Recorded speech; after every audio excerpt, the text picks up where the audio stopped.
BRS party తరపు నుంచి బండ్ల కృష్ణమోహన్ రెడ్డి గారు 2023లో ఎన్నికల్లో నిలవడం జరిగింది. అంతకుముందు 2018లో కూడా గెలిచిండు. 2023లో గెలవడానికి కూడా మీరు చాలా కష్టపడినారు. అంత సీనియర్ నాయకులంతా కష్టపడి ఆయన గెలిపించారు. గెలిపించిన తర్వాత ఆయన కొన్ని కారణాల వల్ల కాంగ్రెస్ పార్టీలోకి పోయినా అంటున్నాడు. సో ఆయన ఆ పార్టీలోకి వెళ్ళిపోవడం మీరు ఎట్లా చూస్తారు? దానివల్ల ఏమైనా బీఆర్ఎస్ పార్టీ ఏమైనా నష్టం జరిగిందా? ఇప్పుడు రాజకీయాల్లో హత్యలు ఉండవు, ఆత్మహత్యలే ఉంటాయి. ఆయన ఈ రెండో కేటగిరీకి చెందిన వ్యక్తి కృష్ణమోహన్. సెల్ఫ్ సూసైడ్ అంతే. ఆయనకి మా నాయకునికి కేసీఆర్ దగ్గర మంచి గౌరవం ఉండే. పోతే వయసులో చిన్న ఆయన కృష్ణమోహన్ రెడ్డి గారు అనే కెపాసిటీ ఉండే. అటువంటిది కూడా దగ్గరుండి ఈ ఆర్థికంగా అంతా ఆదుకొని గెలిపించినారు. గెలిపించినాక ఈ కొంతమంది వెనక ఉంటారు కదా కింద, వీళ్ళు ఏమంటారు పైరవకారులు మాటలేని అన్న మా సిఐ మాట ఎంటలేడు, డిఎస్పీ మాట ఎంటలేడు, ఎస్ఐ మాట ఎంటలేడు. ఇట్లా ఆయనని మైండ్ డైవర్ట్ చేసిన కాంట్రాక్ట్ బిల్లుల కోసం బిల్లుల 10 ఏళ్ళు అధికారంలో ఉన్న ఆయనది కొంచెం పొరపాటు ఉంది. నిజాయితీగా 10 ఏళ్ళు కష్టపడినాడు. ఎవ్వరికి భయపడకుండా ఆర్థికంగా చాలా ఇబ్బందులు ఉన్న అధికార పక్షంని ఎదుర్కొన్నాడు. ఇప్పుడు సడన్ గా ఎందుకు ఆత్మహత్య చేసుకున్నాడో నాకు తెలియదు. అంటే ఆయన నమ్మి పెట్టుబడి పెట్టిన కాంట్రాక్టర్లని కూడా వాళ్ళని కూడా చూసుకోవాలి కదా. వాళ్ళు కాంగ్రెస్ పార్టీకి పోతేనే బిల్లులు చెల్లిస్తామని రేవంత్ రెడ్డి పైన నుంచి డిమాండ్ చేసినందుకే పోవాల్సి. ఇప్పుడు బయట నుంచి టాక్ వస్తుంది, బయట టాక్ అంతా అబద్ధం. ఆయన అనుచరులు ఎవరు 1000 కోట్లకు అధిపతులు లేరు. ఆయన అనుచరులలో ఎవరు పని వాళ్ళు చేసుకొని తింటారు.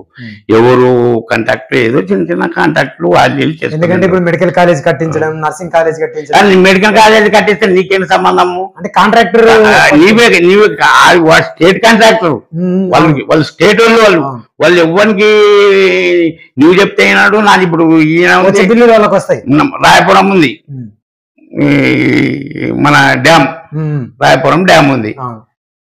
మన గిద్దలగట్టు ఉంది కదా, సోమనాథ్ ఉంది.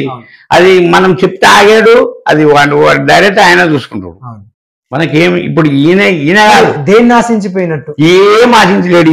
ఈ పక్కల ఆయనని మైండ్ డైవర్ట్ చేసినారు. మనకు అది రాజు. మన ఇంకొక విషయము, ఆయన ఈ బీసీని ఆయన పోవడము, బీసీని గబ్బులే పనిగా పోయినాడని ఒక ప్రచారం చేసుకున్నాడు. ఆయన అనుచరులే చేస్తున్నారే. సరితమ్మది ఫుల్ నడుస్తుంది. మనం ఆ పార్టీలోకి పోతే ఆయన తొక్కొచ్చు. రంజిత్ బాగా నడుస్తుంది, రంజిత్ని తొక్కొచ్చు. బాసన్మతి బాగా నడుస్తుంది, బాసన్మతి తొక్కొచ్చు అని ఇవాళ అని మా నాయకుడు పోయినాడు అని కింద ఉన్న అనుచరులు ప్రచారం చేయబట్టి ఆయనకు పెద్ద డ్యామేజ్ అయింది. మళ్ళీ రీసెంట్ కూడా కాంగ్రెస్ సంబంధించిన ఫ్లెక్సీలలో నా ఫోటోని వేస్తున్నాడని కేసు కూడా పెట్టింది. అదంతా బీఆర్ఎస్ పార్టీలో ఉన్నా అని అంటున్నాడు. ఏ పార్టీలో నాయకుడుగా మీరు ఎట్లా చెప్తారు? బీఆర్ఎస్ మా పార్టీలో లేడు, మా పార్టీకి సంబంధం లేదు. ఆయన మా పార్టీకి ఆయనకు మా సంబంధం లేదు. ఎప్పుడైతే మా పార్టీ నుండి కాంగ్రెస్ కనుగొప్పుకున్నాడో కేసీఆర్ ఎవరైనా మాట్లాడతారో ఇప్పుడు కూడా ప్రచారం చేసుకుంటున్నారు. వాళ్ళని తొక్కనిక పోయినా అంటే అరే జనాల్లో ఏమనుకున్నా అంటే ఈ బీసీని మళ్ళీ తొక్కనిక పోయినాడు ఆయన డ్యామేజ్ చేసినాడు. వీళ్ళు పక్కనున్నోళ్ళే ఆయన వాడి ఉద్దేశం ఉందో లేదో కానీ ఈ పక్కనున్నోళ్ళే ఆయనని అన్ని రకాలుగా డ్యామేజ్ చేసిన వీళ్ళే. మళ్ళా మీకు బీఆర్ఎస్ పార్టీకి ఏమన్నా మాకు ఎలాంటి నష్టం లేదు. ఇప్పుడు ఎలక్షన్లు వచ్చినా బీఆర్ఎస్ జెండా గద్వాల కోట మీద ఎగరేస్తాం. ఎందుకంటే రేవంత్ రెడ్డి పాలనకి వ్యతిరేకంగా ఇప్పుడు ఈ గ్రామాల్లో ఏ ప్రజల్లో ఎక్కడన్నా ఎవరినైనా అడగండి, మీరు కూడా అడగండి. మా టీఆర్ఎస్ కాంగ్రెస్ ఓటేసినప్పుడు వేస్తే బాగా తప్పైంది, ఇప్పుడు మన టీఆర్ఎస్కి వేస్తా అంటాడు.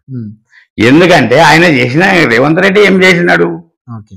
మహిళలు పట్టు పట్టించేది తప్ప ఇంకేం ఫ్రీ బస్ పెట్టి మహిళలను పట్టు పట్టిస్తారు.